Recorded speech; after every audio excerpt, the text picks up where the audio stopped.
Tiếng móc. Tinh tích tích móc. Cũng tiếng trong bạn trong đòn rồi. Nơi gặp thấy.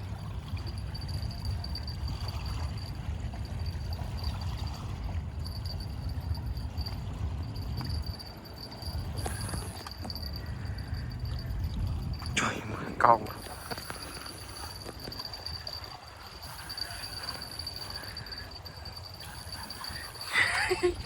Thấy cái con đâu rồi.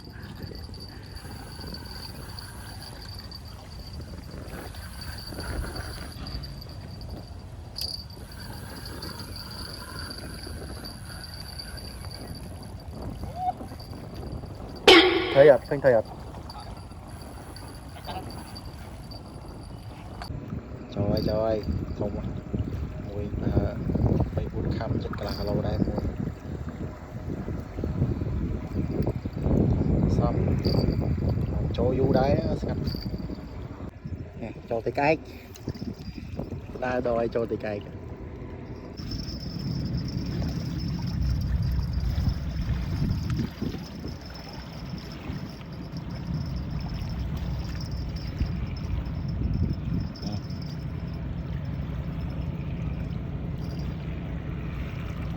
trời ơi bông vô, trời ơi thông à bạn đây đi sập cái tấm thôi là chia không à